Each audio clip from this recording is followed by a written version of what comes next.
Oil change day on a 5.3 liter V8 L83 engine. Mine's on a Silverado 1500, but the Tahoe or Yukon should be similar. I would recommend using name brand Rhino ramps. Drive your truck up using a spotter, put on the parking brake, and chalk the back tire. Remove the oil fill cap so the oil can drain better, and take note of what oil type is listed on the cap. Mine's 0W20 and the owner's manual calls for 8 quarts. Put down a large piece of cardboard and gather an oil bin, a 15mm socket, some silicone gloves, and a light. Here's the oil drain plug right next to the oil filter. With the 15mm socket fully seated, loosen the drain plug.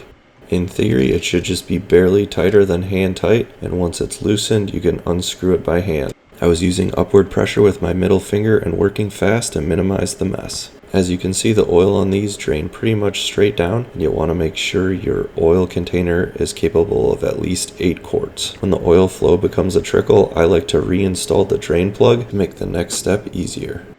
I get my truck undercoated every winter, so I'm wiping off that excess coating. I used to always remove these oil filters by hand using 2 leather gloves, but I finally treated myself to a nice PF63 filter socket. This is usually the messiest step after you've cracked the filter loose. Unscrew the filter while keeping upward pressure from the bottom of it, and don't be surprised it takes a lot longer than you think to get to the end of the threads. Whatever you do, do not drop the filter on yourself. Unscrew the drain plug again, and I usually let these two drain for 5 or 10 minutes while I clean up and give myself a break. After the break, reinstall the drain plug and tighten it just barely past hand tight. Use a shop towel to clean the mating surface of the oil filter and make sure your old oil filter gasket isn't left behind.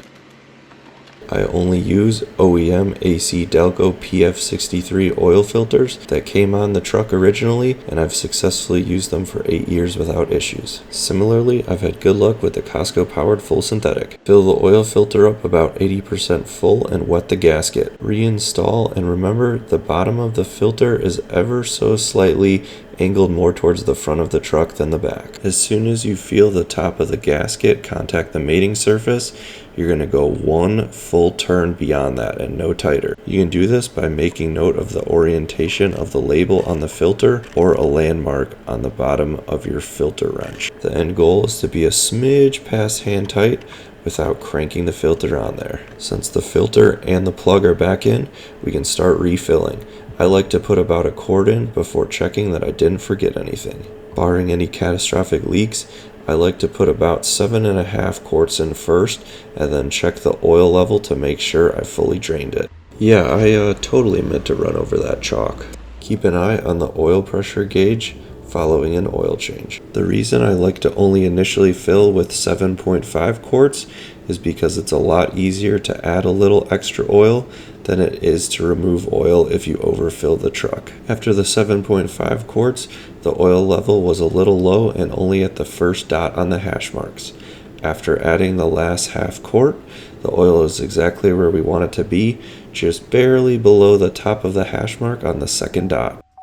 Go in and reset the oil life monitor system.